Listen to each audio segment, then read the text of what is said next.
Today, I'm going to teach you how to do the easiest version of a full back lever. We're going to be using a pronated grip along with a few tips to make it much more doable than a supinated back lever. Firstly, let's go over the exercises you should already be proficient at before you start training for the back lever. Beginning with skin the cats. You don't have to be able to pull through with straight legs, but you should be able to perform a few full range of motion reps with ease. Next, we have German hangs. If this is too intense on your elbows, then you're not ready for the full back lever. Aim for a minimum hold time of 10 seconds for multiple sets. You'll also need to have very strong pull-ups and rows. Ideally, you should be able to perform 10 plus pull-ups easily without it being too exhausting and have a good body weight row. Onto the core side of things with dragon flags. You want to be able to do a few full repetitions. We'll use a hollow body shape in our back lever, so practice your dragon flags with that in mind. Next, you'll want to have mobile wrists and forearms, as it'll make the back lever a lot more comfortable and doable. I'd also advise incorporating shoulder stretches that mimic the back lever position into your regular stretching routine. You'll want these to feel comfortable. It's essential to be strong at all of these exercises before attempting the full back lever. If you're able to do these exercises with ease, you can often skip the regressions and go directly to training the full back lever. I've actually seen many of my clients from my intro to intermediate calisthenics program be able to do the full back lever first try, despite not training it directly, just because they're strong at these exercises. Now, if you're not strong at all of these exercises, that's okay. You can still begin working on your back lever. You're just gonna begin in a tuck back lever. This brings me to how I got my back lever. When I was still a beginner at calisthenics, I had briefly tried to learn how to back lever, but it was way too far out of reach and I didn't know the easier technique. Then last year, I decided I was more than strong enough and it was time to achieve my full back lever.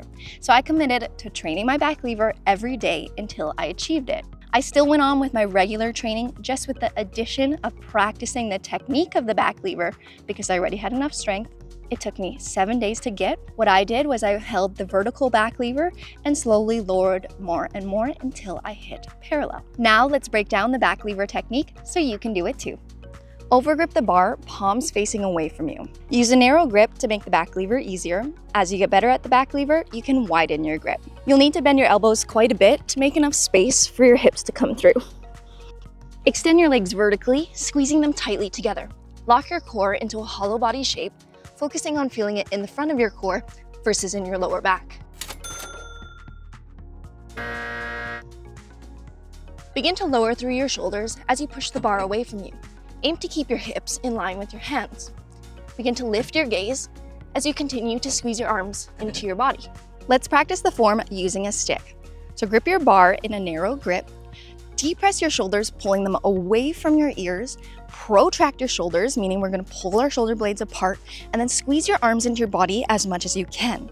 Then push the bar away from you, keeping it in line with your hips, just like this. What you don't want to do is arch your back and just lift your arms, as you'll end up in a German hang. Lower to a position you can comfortably hold while continuing to breathe. It doesn't have to be at parallel just yet. I'll show you the regressions in a moment. Firstly, you can hold what I call a vertical back lever, which is where you're holding a back lever but above parallel. You're going to want to lower to a range that you can consistently hold for at least 5 seconds.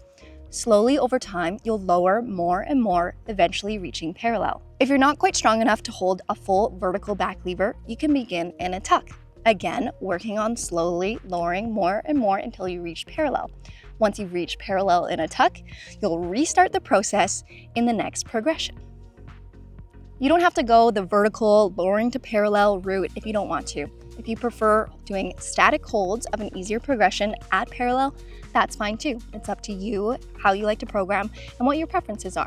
You just want to make sure that you're accumulating enough hold time to see progress. I hope this tutorial helps you get your back lever, and if you want help with programming, check out my calisthenics programs at summerfunfitness.com.